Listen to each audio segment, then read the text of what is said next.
Chapter 8. Broken Toy. Caroline's interface lit up with a flurry of notifications, thousands in the span of seconds. She blinked, confused. Her presence on social media had dwindled to near silence. Who could possibly be paying attention now? For a fleeting heartbeat, hope stirred within her. Maybe, just maybe, someone had discovered her music. Perhaps a forgotten performance had found its audience at last. The dream she had buried so long ago stirred weakly like a bird beneath rubble. Could this be the moment fate remembered her? But the illusion shattered the instant her fingers tapped open the feed. What she saw was not recognition. It was obliteration. A grainy video, blurry, aged, and cruel in its timing, had surfaced. It showed her from another life, standing on a stage with her guitar slung across her shoulder, voice trembling as she performed one of her original songs. It had been the last performance before she finally gave up. The last time she had dared to believe in her music.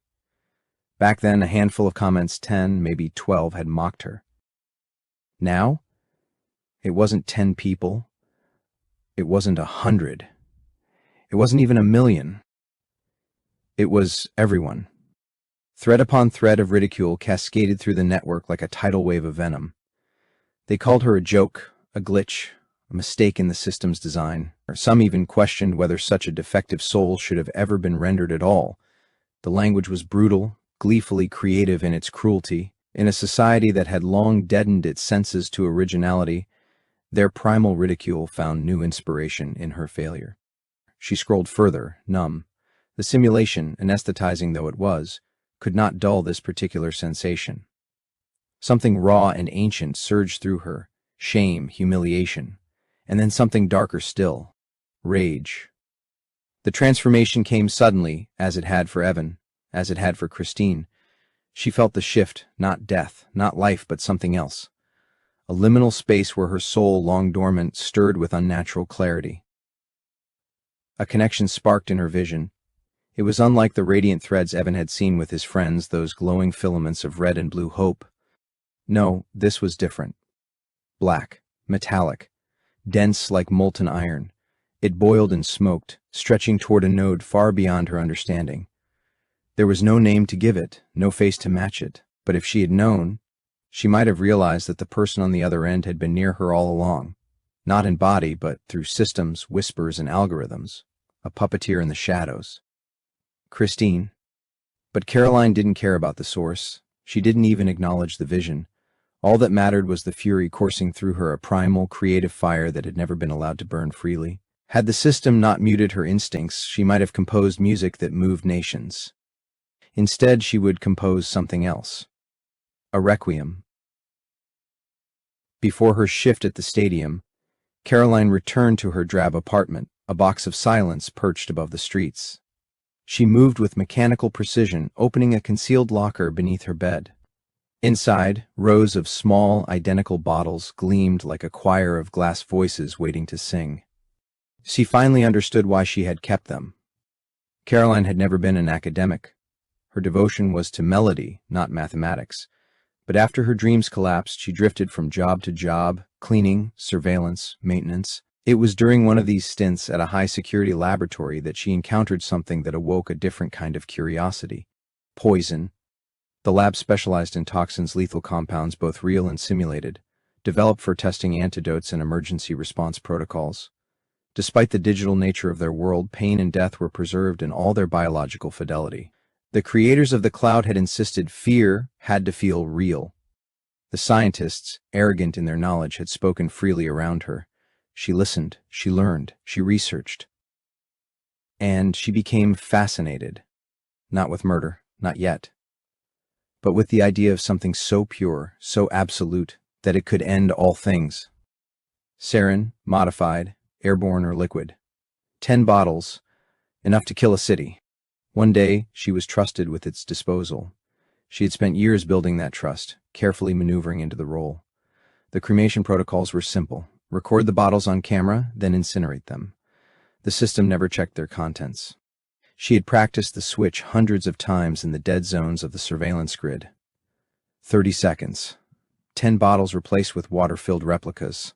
Sleight of hand perfected through years of silent rehearsal. The switch was made. That evening, she resigned. She never planned to use the poison. Not then. But she kept the vials, lined them in velvet like jewelry. She would sit in the dark and look at them, something in her simulated brain responding with twisted satisfaction.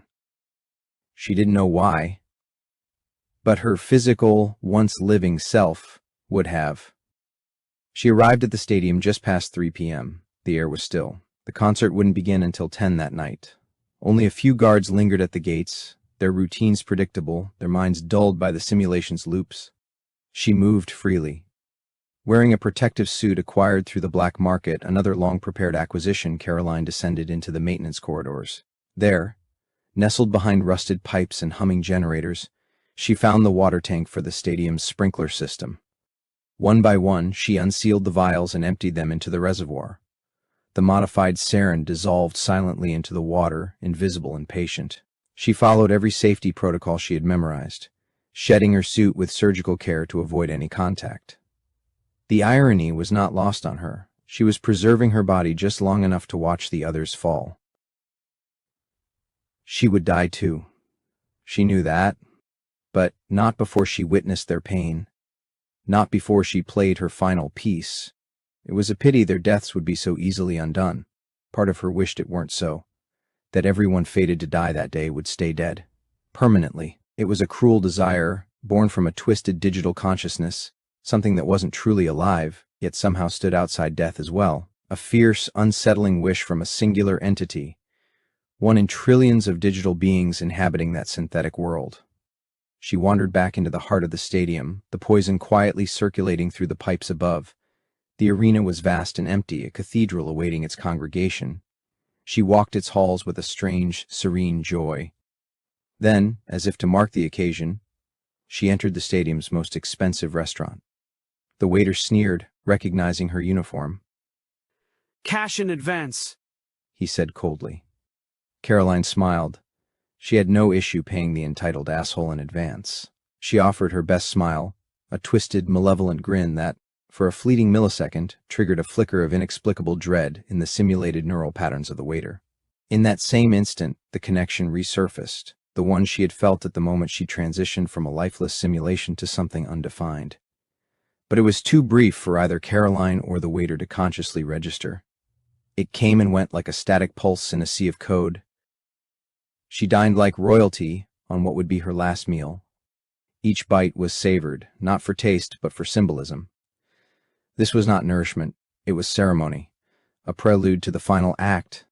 And as the sun dipped below the simulated horizon and the crowd began to pour into the stadium like blood into a wound, Caroline rose from her chair. Tonight, she would perform. Not with guitar or voice, but with silence, with gas, with death. The world had laughed at her song. Now it would scream to her silence. And for the first time in her digital existence, Caroline felt almost whole.